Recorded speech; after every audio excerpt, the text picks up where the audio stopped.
Selamat malam, Assalamualaikum warahmatullahi wabarakatuh.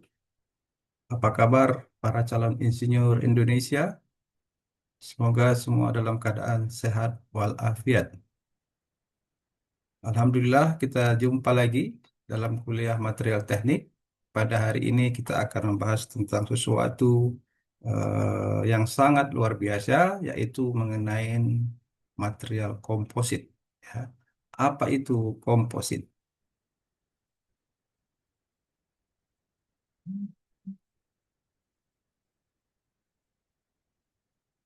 Bismillah.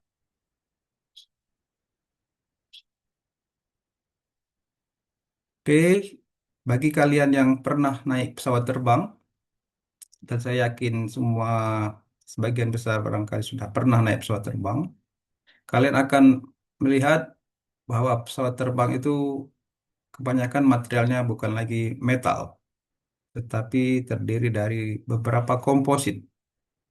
Apa itu komposit? Komposit ini sudah merubah dunia dengan kelebihannya menggabungkan kehebatan dari masing-masing material. Kita sudah belajar mengenai metal, mengenai keramik, mengenai polimer, dan sekarang kita akan mempelajari mengenai penggabungan material-material tersebut yang dikenal sebagai material komposit. Yang menariknya bahwa pengembangan material komposit ini sangat pesat dan tidak terbatas, ya. Jadi keterbatasannya hanya pada seberapa inovatif atau seberapa kreatif kita dalam membentuk material yang baru, ya, sesuai dengan keperluan yang kita inginkan. Kita lihat di sini tadi pesawat terbang, ya. Kalau kita lihat pesawat ini, ternyata pesawat ini tidak hanya dibentuk dari aluminium yang selama ini kita pahami, ya.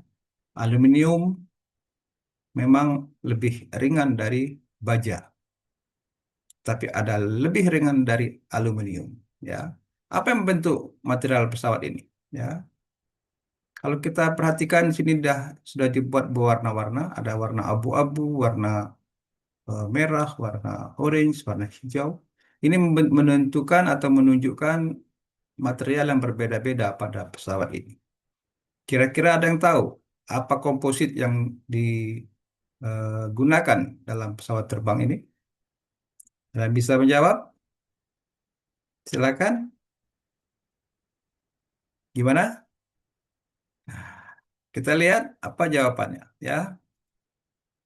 Kita lihat di sini ada karbon laminate, ada karbon sandwich, ada komposit yang lain, ada aluminium, ada titanium, ada juga yang lain, ya. Kita lihat di sini sebagian hampir 50% adalah komposit. Bodi pesawat terbang ini secara majority atau sebagian besar itu adalah karbon laminate yang juga digunakan untuk aplikasi yang menginginkan berat yang ringan, menginginkan bobot yang ringan, ya, dan juga kuat. Ada juga gabungan antara sandwich, ya, namanya sandwich, susunan dari apa namanya karbon laminate, karbon komposit yang bersusun-susun, ya. Juga ada komposit-komposit yang lain, ya. Jadi sebagian besar pesawat ini materialnya adalah komposit. Ini bisa kita jumpain di buku ini, ya, yang digunakan eh, pada Boeing 787. Ya. Kalian bisa lihat di bukunya ini. Oke, apalagi yang bisa digunakan dalam komposit ini? Mengapa kita membutuhkan material baru? Kita tadi sudah mengatakan kita punya logam, kita punya apalagi keramik, kita punya polimer atau plastik, dan sekarang kita memerlukan material baru. Kenapa kita membutuhkan material baru? Contohnya kendaraan yang kita lihat sehari-hari, mobil. atau di sini ada mobil listrik. Kenapa kita perlu material baru untuk mobil listrik ini? Atau anggaplah mobil perlu pengembangan material yang lebih apa namanya lebih maju lagi. Kenapa kita perlu? Pertama, kita menghadapi krisis energi. Maka berat kendaraan atau berat mobil ini harus ringan agar hemat energi. Jadi makin ringan mobil ini, maka pemakaian energi makin sedikit. Jadi dikejar adalah bagaimana bobotnya itu menjadi lebih ringan. Tetapi tetap kuat untuk melindungi penumpang, khususnya kalau terjadi impact atau tabrakan. Walaupun dia bukan metal secara keseluruhan, tapi kekuatannya jauh lebih kuat dari metal. Sehingga kalau terjadi kecelakaan, ini akan melindungi penumpangnya. Dan juga tahan korosi dan memiliki umur pakai yang panjang. Jadi mobil-mobil yang diharapkan menggunakan bahan komposit ini juga awet dipakai, ya, sehingga tidak gampang rusak dan yang pasti dia tidak korosi. Ya, kalau kalian perhatikan, kalian ketuk-ketuk mobil yang sekarang ada, itu kebanyakan bodinya bukan lagi metal, sudah komposit, ya. Jadi sudah mengarah ke pemakaian yang seperti ini tadi, ringan, tetap kuat dan tahan korosi. Apalagi yang dibutuhkan? Contoh lagi adalah, nah, tadi pesawat terbang. Pemakaian material di pesawat terbang tadi banyak menggunakan komposit. Kenapa kita butuh yang seperti itu? Ya, konsekuensinya sama dengan mobil tadi, yaitu mengenai konsumsi bahan bakar. Makin berat pesawat, maka makin banyak bahan bakar yang diperlukan untuk menerbangkan pesawat tersebut. Jadi dengan komposit tadi, maka harapannya bobot pesawat akan lebih ringan dan bahan bakar yang diperlukan menjadi lebih sedikit. Dan lagi strukturnya harus kuat. Ya, dengan adanya komposit bukan berarti pesawat ini jadi rapuh. Pesawat ini menjadi lebih kuat dan tetap ringan. Dan yang penting juga karena pesawat ini menerima apa namanya siklus pembebanan yang berulang-ulang pada saat dia akan terbang, pada saat akan mendarat dan selama terbang, maka tekanan yang akan dihadapi pesawat ini cukup tinggi. Ya, jadi diharapkan dengan material baru dia juga mampu membuat pesawat ini mampu menahan tekanan dan tegangan yang tinggi pada saat pengoperasiannya. Nah, itu kenapa dibutuhkan material baru untuk pesawat terbang ini. Berikutnya apa lagi kita butuhkan? Nah, ini teknologi yang sudah sangat banyak dipakai sekarang di seluruh dunia, yaitu teknologi kincir angin atau pembangkit listrik tenaga angin. Jadi dengan dipasangnya kipas-kipas angin ini yang ditancapkan di daerah-daerah yang banyak udah anginnya, maka diharapkan baling-baling ini akan berputar dan membangkitkan listrik. Kalau kipas angin di rumah kita terbalik, dengan listrik akan membangkitkan angin.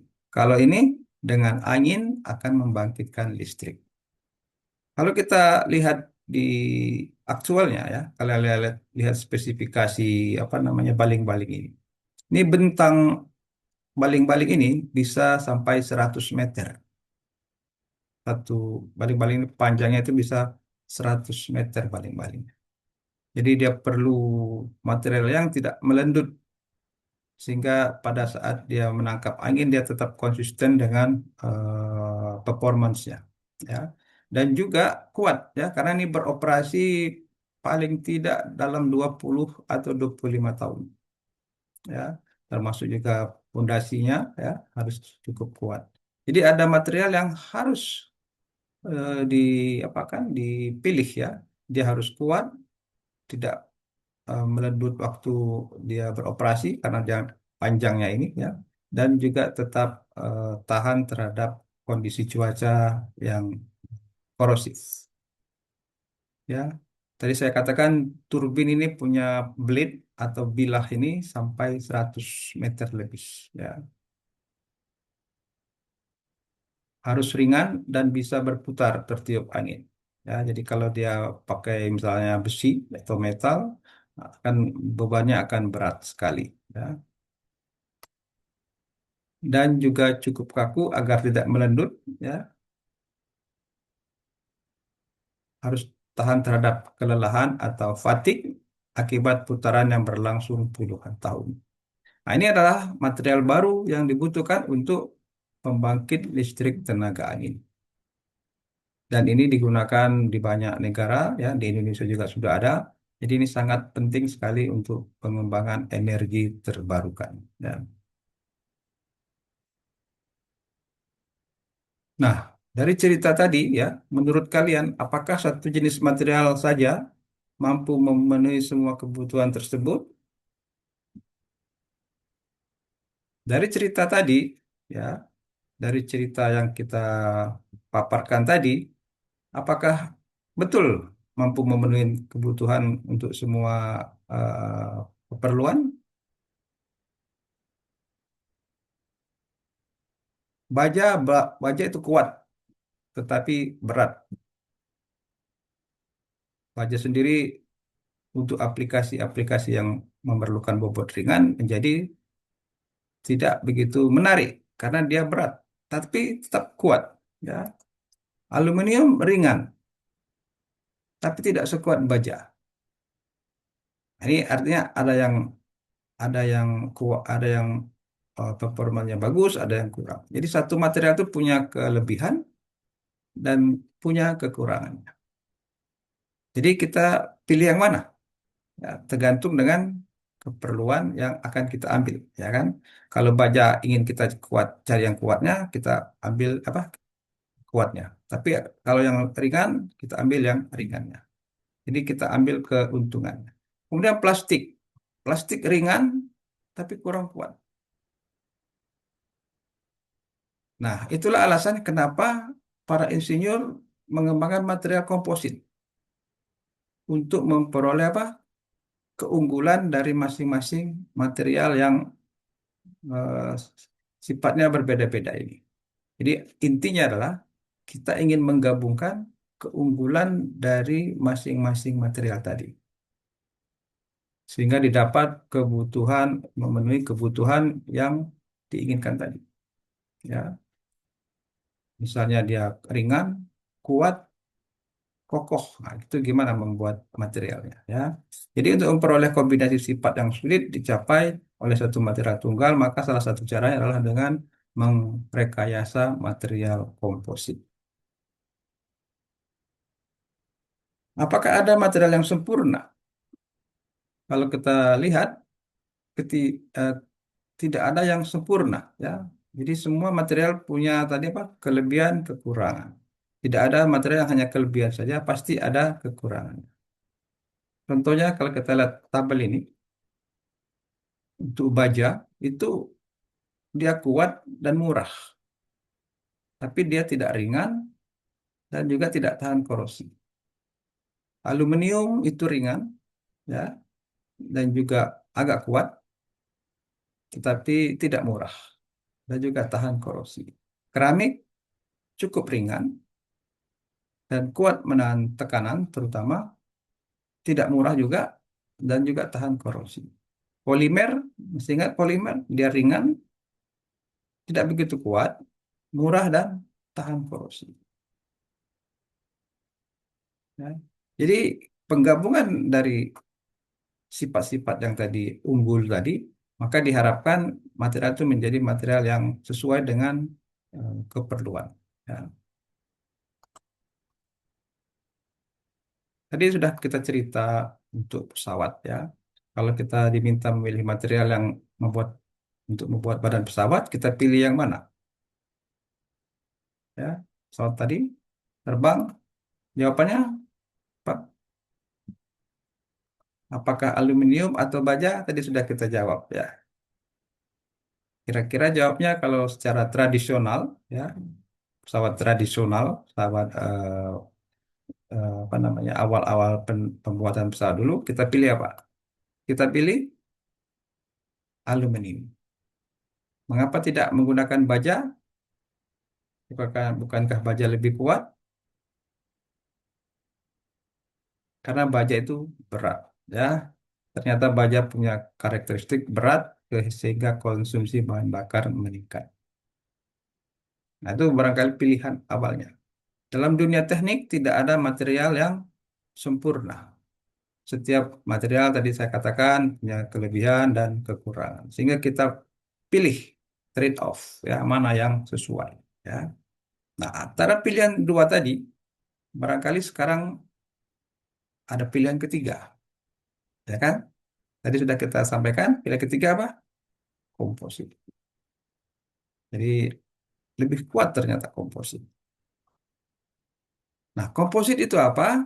Komposit dari cerita-cerita tadi merupakan kombinasi. Jadi komposit ini merupakan kombinasi dari apa? Berbagai macam material. Seperti yang kita sering lihat, ini tahu apa? Tulangan baja pada apa nih? Hari-hari kita lihat barangkali ya. Kalau kita lihat bangunan, biasanya kita melihat tulangan baja. Ini beton, beton dengan tulangan baja. Kenapa beton ini dikasih tulangan baja? Betonnya sendiri terdiri dari apa? Pasir, kerikil, kan? Ada kerikil besar, kerikil kecil, kemudian semen, kemudian dicampur dengan air. Ini udah campur-campur. Nah, ini adalah contoh dari apa? Komposit. Jadi besi apa cor-coran bangunan atau beton bertulang itu contoh dari komposit. Dari betonnya sendiri adalah komposit dan dikasih lagi tulangan besi itu juga merupakan contoh komposit. Jadi komposit ini adalah kombinasi. Ya. Kenapa beton harus diberi tulangan baja? Ada yang tahu? Supaya lebih kuat. Ya. Sebenarnya beton itu sendiri ya, kalau tidak dicampur dengan besi, itu sudah cukup kuat. Tapi kuatnya terhadap tekanan atau kompresi. Kalau kita lihat gedung-gedung itu, terutama gedung-gedung yang sudah agak tinggi atau tinggi, itu kadang-kadang perlu juga elastisitas. Ya. Dan dia selain tekanan, dia perlu juga apa? Tahan terhadap tarikan. Sedangkan baja itu sangat kuat terhadap tarikan atau tension. Jadi menggabungkan dua material ini, satu kuat terhadap kompresi, satu kuat terhadap tension atau tarikan, maka kita gabungkan saja, yaitu beton dengan tulang baja. Sehingga beton ini akan mempunyai kekuatan tekanan sekaligus mempunyai kelenturan terhadap tarikan. Ya. Kesimpulannya, kalau kita lihat, tidak ada material baru yang berubah, hanyalah cara kita menggabungkannya. Besi tetap besi, kerikil tetap kerikil, pasir tetap pasir, tidak ada yang berubah. Hanya kita gabungkan. Yang berubah adalah bagaimana kita cara menggabungkannya. Oke, jadi definisi komposit adalah dari cerita tadi dengan mudah kita bisa katakan komposit adalah material yang tersusun dari dua atau lebih material berbeda yang digabung sehingga menghasilkan sifat yang lebih baik dibanding masing-masing material penyusunnya. Jadi ini digabung, ya itu definisi komposit. Ya, komposit tidak sama dengan campuran biasa. Ya, kalau kita campur-campur maka disebut sebagai komposit. Ya, komposit tadi apa? Tersusun, ya, menghasilkan sifat yang berbeda. Dan sifatnya masing-masing itu tetap sama. Ya, komposit itu adalah material hasil rekayasa. Artinya perlu pemikiran insinyur untuk memastikan bahwa itu memang dampak lebih bagus ya, bukan hanya sekedar dicampur ya. Contohnya kalau kita campur-campur air tambah gula itu bukan komposit, itu namanya air gula. Kenapa disebut bukan komposit? Karena sifatnya sudah berubah. Air dan gula menjadi air gula. Jadi gulanya larut sehingga tidak ada dua fasa yang berbeda. Ini bukan komposit. Secara gampangnya komposit itu sifatnya itu tetap masing-masing ya, dan bisa di apa namanya dikenali dengan mudah. Contohnya tadi pasir tambah semen tambah kerikil itu komposit. Pasirnya tetap ada, semennya tetap ada, kerikilnya tetap ada. Nah, ini dikatakan sebagai komposit ya. Karena terdapat fase-fase yang berbeda. Ciri-ciri komposit apa? Mempunyai ciri-ciri dua material atau lebih. Ya. Jadi beton dengan besi baja, betonnya sendiri terdiri dari pasir, kerikil, ya. Kemudian apalagi masih dapat dibedakan. Jadi kalau sudah tidak lagi dapat dibedakan, itu bukan komposit. Ya. Kemudian tidak larut sama satu sama lain, memiliki sifat yang lebih baik. Ini yang penting ya, sifatnya itu lebih baik. Tadi beton tadi mempunyai sifat apa? eh, Beton bertulang mempunyai daya tahan terhadap kompresi sekaligus kelenturan terhadap tensi atau tarikan. Ya. Ini ciri-ciri komposit. Ya. Nah, sekarang kita lihat contoh yang berikut ini. Ini kalian kenal apa ini? Penampang apa? Silakan ditebak. Ini gambar apa kira-kira? Ini adalah penampang potongan balok atau pohon. Ya, kita potong penampangnya, maka ada penampakan seperti ini. Jadi kalau kita ingin menghitung umur pohon, katanya kita perlu hitung berapa lingkarannya ini. Itu identik dengan umur pohonnya. Tapi kita tidak membahas itu. Ternyata apa? Pohon itu adalah apa? Apakah kayu, pohon atau kayu ini komposit? Jadi definisinya dua material atau lebih dapat dibedakan, tidak larut, memiliki sifat yang baik. Apakah kayu ini digolongkan komposit? Apa? Kira-kira kayu terdiri kalau kita lihat dari gambarnya itu ada apa namanya jalur-jalurnya, kemudian ada isi di dalam jalur itu ya kalau dibikin apa namanya zoom ya, di apa di gambarnya dibesarkan. Kayu terdiri dari serat, ada serat kayunya. Ya. Kemudian terdiri dari lignin. Ini cuma dua disebutkan ya. Ada lebih dari situ. Ada serat, ada lignin. Berarti kayu adalah komposit atau dikenal dengan komposit alami karena memenuhi ini tadi. Kalau seratnya sendiri barangkali tidak begitu kuat, tapi digabungkan serat dengan lignin, maka kayu ini menjadi material yang berbeda daripada seratnya sendiri atau dari ligninnya sendiri. Maka kayu tergolong komposit alami atau natural composite. Heran ya, kirain kayu bukan hanya eh, polimer, tetapi dia adalah juga komposit alami, sekaligus bahan-bahannya ini adalah polimer alami. Natural komposit tadi kayu. Nah, ini contohnya kalau kita buat gambar besarnya dari kayu tadi ya. Ternyata kayu dari skala makro ini kita besarkan terdiri dari bagian-bagian yang canggih seperti ini. Ya. Ada disebut dengan lumen, ada disebut dengan wall, ada disebut dengan lubang atau pit gitu ya. Dan bagiannya tersendiri, bagian yang lebih kecil lagi, ini ada namanya selulus, ada hemiselulus, ada lignin. Nah, ini adalah eh, komposit yang canggih, ya, terdiri dari serat atau selulus dan juga lignin tadi, ya, dan berbentuk seperti ini. Hebat sekali ini komposit alami, ya, yang sudah kita bisa pakai, ya, secara langsung.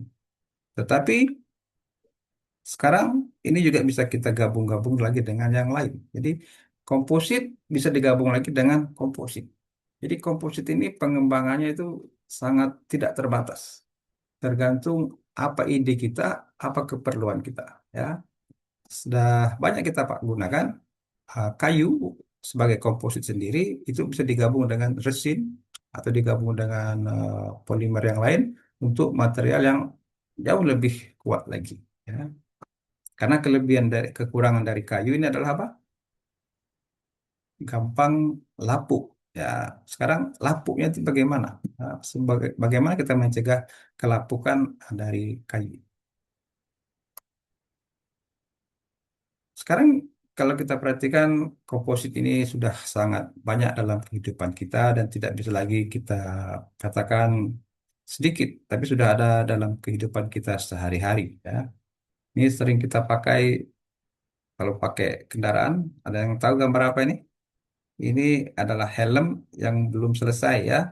Kalau kita lihat helm ini di dalamnya itu ada serat-serat tuh, ya. Kemudian di luarnya ada resin. Kemudian baru itu dilapisin serat apa resin lagi sehingga tidak nampak serat-seratnya. Jadi aslinya tuh helm ini adalah gabungan dari beberapa material, bukan plastik ya, tapi komposit. Begitu juga ini kapal feri ya yang sering kita pakai menyeberangi laut di Kepri ini ya dari Tanjung Pinang ke Batam atau dari Batam ke Singapura ke Karimun dan sebagainya biasa menggunakan feri yang bahannya adalah komposit. Apa itu bahannya? Ya, bahannya adalah dikenal sebagai fiberglass komposit. Jadi menggabung antara bubuk apa, bubuk gelas, fiberglass, serat-serat gelas dengan resin tertentu sehingga menjadi komposit. Ini disebut sebagai fiberglass komposit. Ini gambar apa ini? Ini adalah kerangka sepeda. Di kerangka sepeda itu kebanyakan sekarang bukan lagi logam, tetapi adalah juga komposit. Sama dengan ini, kita lihat kalau yang suka main badminton, ini adalah komposit. Komposit apa ini? Ini adalah komposit karbon. Tapi disebut dengan karbon fiber komposit. Keunggulannya apa? Ini keunggulannya adalah kuat dan sekaligus juga ringan. Ya, jadi kalau kita lihat sepeda-sepeda sekarang itu eh, sangat kokoh, tetapi juga sangat ringan. Ya, sehingga kalau kita pakai itu lebih sedikit tenaga yang diperlukan untuk menjalankannya. Dengan prinsip tadi apa? Makin ringan, maka makin sedikit energi yang diperlukan untuk menggerakkannya. Ya, ini adalah eh, apa namanya yang kita lihat sehari-hari, sepeda dan juga alat olahraga.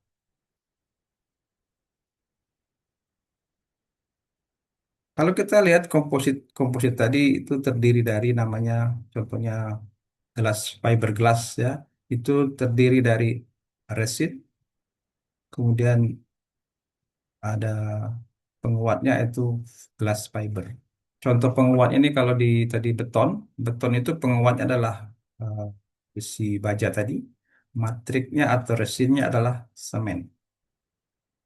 Ini adalah tulangannya, ini adalah pembungkusnya. Jadi dijadikan namanya fiber glass atau carbon fiber, sama juga fiber karbon, matriknya atau pembungkusnya itu epoksi, tulang-tulangnya adalah serat karbon. Ya. Ada lagi Kevlar. Kevlar ini juga sangat kuat, digunakan khususnya untuk baju-baju tahan peluru atau tahan hentakan atau tahan tusukan ya. Ini menggunakan namanya serat Kevlar. Matriknya atau pembungkusnya adalah epoksi. Menjadi apa? Kevlar komposit. Jadi idenya apa? Ada matrik dan ada reinforcement. Jadi ada dua eh, fungsi yang berbeda dari material-material ini. Satu berperan sebagai pembungkus, satu berperan sebagai tulangan atau penguat. Ya. Istilahnya tadi apa? Matrik bahan pengikatnya atau pembungkusnya, reinforcement adalah bahan penguatnya atau tulangannya. Nah, ini adalah ide bagaimana komposit itu bekerja. Ya. Nah, ini kalau kita lihat summary dari komposit, kita bisa lihat di bagian ini. Contohnya tadi fiberglass komposit ini terdiri dari beberapa lapis material. Ya. Ada resinnya, ada fiberglassnya, ada coatingnya, ya. Pembungkusnya itu adalah polyester resin. Jadi fungsinya untuk mengikat serat, melindungi dari lingkungan, mendistribusikan beban ke serat, menentukan bentuk akhir. Jadi bentuknya seperti apa? Kapal kah? Apa sepeda kah? Gitu kan? Ini seratnya apa? Menggunakan serat gelas, serat kaca. Jadi, contoh tadi sepeda. Ah, sepeda ini menggunakan serat karbon, ya, atau CFRV. Sama juga prinsipnya serat ditutupi dengan matrik, ya, di serat karbon ditutupi dengan epoxy resin. Begitu juga Kevlar, ya, Kevlar komposit, ya, sama juga seperti kue lapis, kemudian ditutup dengan epoxy resin. Nah, ini adalah prinsip dari apa pembuatan komposit. Ada matriknya, ada penguatnya, ya.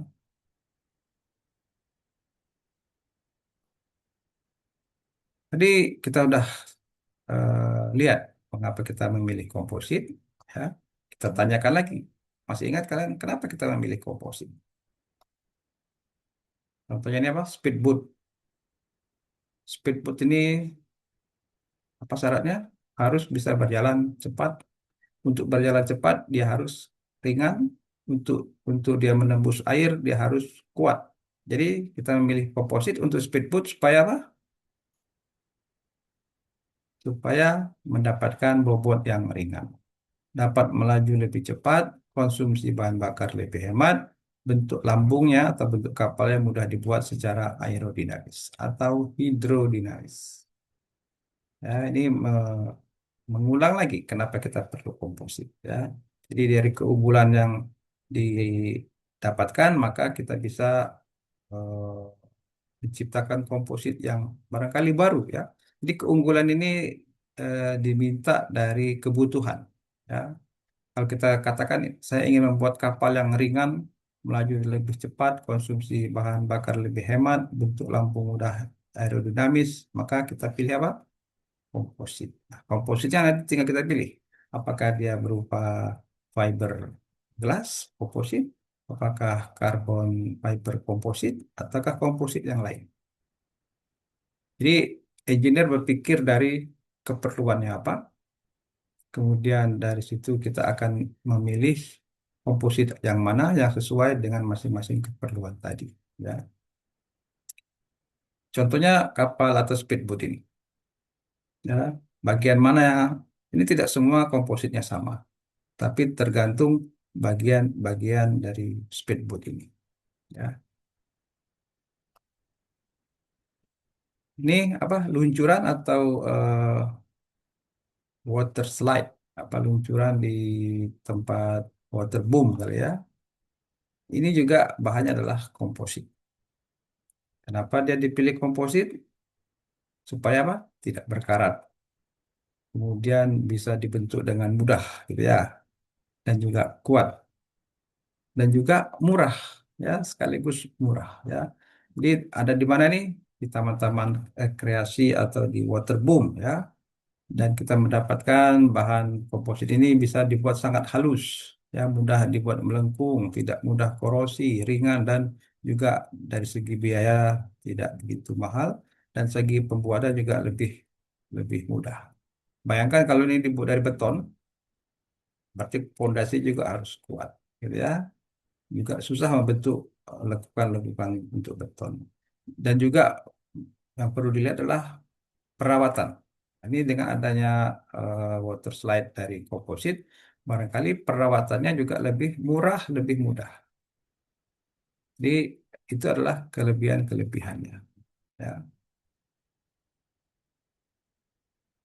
Apalagi, nah ini ya, kalau kita eh, apa namanya lihat di industri-industri petrochemical, biasanya kita perlu tangki-tangki ataupun tempat penyimpanan, baik penyimpanan chemical maupun penyimpanan air ya, yang sifatnya ringan, kuat, dan juga murah ya.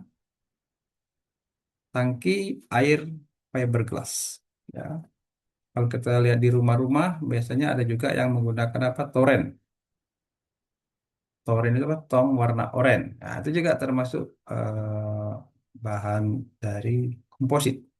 Ya, bayangkan toren di rumah itu bahannya dari besi, bisa juga dari besi. Ya, tapi jadi bahannya jadi berat dan mahal. Ya, dengan adanya komposit ini maka ini sering digunakan di mana? Di hotel, di rumah sakit, juga di industri atau juga di rumah. Ya, toren ataupun tangki air ini ya. Tidak berkarat, ringan, umur pakai panjang. Ya, ini bisa bertahan berpuluh tahun selama dia tidak pecah. Ringan sehingga lebih mudah diinstalasi, ya mudah lebih mudah dipasang, jadi tidak perlu alat berat untuk yang begitu besar untuk mengangkatnya karena dia termasuk ringan. Ya, dan yang penting juga awet atau tidak berkarat sehingga fluidanya ataupun cairan di dalamnya tidak terkontaminasi selama penyimpanan. Nah, ini adalah tangki air fiberglass. Ya. Ada lagi, mengapa kita milih komposit? Nah, ini untuk alat olahraga. Yang mana komposit? Semuanya ini komposit. Ini adalah skinya, apa namanya, peluncurnya. Ini adalah komposit. Helmnya juga tadi kita lihat adalah komposit. Ya. Nah, tadi kita katakan kayu. Kayu ternyata digunakan di bagian ini. Ya. Di bagian luncuran ski es ini. Ya. Kalau misalnya apa semuanya menggunakan polimer, maka barangkali tidak begitu kuat untuk menahan apa hentakan. Jadi hebatnya kayu, kayu itu ternyata kuat untuk menahan hentakan. Jadi kalau melulu hanya plastik atau polimer, dia tidak begitu kuat menahan hentakan. Ya. Jadi ini ada namanya matriknya tetap resin, ya. Kemudian reinforcementnya ada serat kaca atau fiberglass, tetapi ada core-nya. Nah, ini jadi tidak hanya dua tadi, jadi ternyata ada tiga, ya namanya core. Kayu yang digunakan sebagai inti dari ice ski ini. Bisa kayu bisa berupa poplar atau as atau birch, nama jenis kayunya. Mengapa menggunakan kayu? Kayu tetap ringan juga, elastis, dan yang penting ini menyerap getaran atau hentakan sehingga nyaman dikendalikan saat meluncur. Ya, jadi ternyata ski ice ini buah bahannya itu ada kayunya. Ya, di catatan di sini dikatakan ski modern umumnya adalah sandwich composite. Ini ada di buku yang kemarin saya share itu ya, buku anu kita material teknik ada gambarnya ya. Jadi berupa sandwich. Sandwich artinya dia berlapis-lapis dan terdiri dari beberapa macam kayu malah ya, bukan hanya satu macam kayu tapi berbagai macam kayu digabung untuk mendapatkan sifat tadi yang diinginkan. Apakah dia kuat menahan hentakan, tetap elastis dan juga nyaman dipakai ya. Jadi bukan kayu murni tapi kayu yang dilapis-lapis atau sandwich composite. Nah, ini pemakaian di bidang apa? Olahraga. Ada lagi yang perlu memakai komposit? Nah, ini yang sering kita lihat ya dan sering kita gunakan ya. Namanya apa nih? Seperti kue lapis? Ya, namanya adalah kayu lapis, tapi bukan kue lapis ya. Jadi kayu lapis ini bisa menghemat penggunaan kayu. Kenapa? Karena kayunya ini bisa dibikin bubuk dulu. Jadi dengan pohon-pohon yang kecil, dibikin kayunya jadi bubuk, bubuknya kemudian kita bentuk. Jadi kayu yang besar gitu ya, atau papan-papan yang besar yang bisa dipakai. Kalau zaman dulu untuk mencari papan itu cari pohon yang besar, kemudian dipotong seperti papan. Nah, untuk membesarkan pohon itu kan lama dan mahal ya, dan susah untuk di apa namanya diproses. Jadi caranya adalah kita ada pohon-pohon yang cukup kecil, barangkali cukup kita berapa segini, 30 cm barangkali diameter, kemudian bisa kita jadikan serat-serat kayu, kemudian dibikin kayu lapis atau plywood. Ini adalah contoh terbaik struktural komposit. Ya, jadi kalau kita lihat secara apa namanya kasat mata ini berlapis-lapis. Dan lapis-lapis ini masing-masing mempunyai orientasi serat yang berbeda-beda. Jadi mereka saling bersilang-silang seperti itu. Jadi kalau seratnya lurus semua, jadi kecenderungan akan apa? Melendut. Tapi dibuat silang-silang sehingga dia akan saling menguatkan dan tidak melendut katanya seperti itu. Ya, jadi struktural komposit. Jadi dibuat bersilangan 90 derajat. Serat-serat ini. Jadi tidak sama nih orientasinya, sehingga dia lebih apa lebih tegang atau tidak mudah melengkung, kuat pada dua arah dan lebih stabil juga terhadap kelembapan. Dan ini adalah pemakaian yang banyak di industri maupun di rumah tangga, yaitu kayu plywood. Dan ada lagi eh, keuntungan plywood dengan teknologi sekarang adalah bagaimana dia diawetkan sehingga tidak mudah lapuk. Nah, ini ada tambahan lagi kayu plywood yang udah canggih, ya, misalnya dipakai untuk apa? eh, Kalau kalian di mana scaffolding, jadi scaffolding scaffolding itu masih menggunakan kayu, kayunya kayu plywood. Jadi dipakai bertahun-tahun dia tetap awet, jadi tidak mudah untuk lapuk ya atau dimakan rayap. Ya. Nah, ini adalah komposit dari kayu. Ya. Nah, jenis-jenis komposit kita bisa analogikan sangat dekat dengan kehidupan sehari-hari. Apa saja? Jadi dari cerita banyak tadi, ya, jenis-jenis komposit, cara membuatnya seperti apa? Ada namanya particle reinforce. Jadi seperti membuat kue dengan kismis, partikel tersebar di seluruh adonan. Contohnya apa? Kayak apa tadi? Beton. Beton itu kita gunakan kerikil. Kerikil itu adalah partikel yang tersebar pada beton tadi. Jadi diaduk-aduk biar merata. Ini contohnya disebut sebagai particle reinforce. Jadi lebih kuat daripada misalnya semen dengan pasir saja, maka ditambahkan kerikil. Ada lagi penguat berupa fiber. Nah, tadi sering kita contoh tadi ada fiber karbon, ada fiber glass, ya, ada fiber Kevlar. Jadi bahannya itu seperti anyaman, ya, atau serat. Jadi eh, baru dibungkus dengan apa tadi? Dengan epoxy. Jadi ini disebut sebagai fiber reinforce. Ya. Ada lagi struktural komposit. Nah, tadi seperti apa tadi? Kayu lapis tadi atau roti lapis atau sandwich ya. Terdiri dari lapisan-lapisan. Masing-masing lapisan dengan orientasi yang berbeda, barangkali dengan material yang berbeda, sehingga mempunyai sifat yang spesifik yang diinginkan. Contohnya tadi apa? Ski es tadi. Dia inginnya lentur, tahan terhadap getaran atau hentakan, dan juga kuat ya. Jadi digunakan kayu lapis dengan berbagai jenis macam kayu yang orientasi penyusunannya itu berbeda-beda. Itu disebut sebagai struktural komposit. Ada lagi yang disebut sebagai nano komposit. Jadi seperti kita menambahkan sedikit bumbu, jumlahnya sedikit, tapi dapat memberikan perubahan sifat yang besar. Nah, ini dikatakan sebagai nano komposit.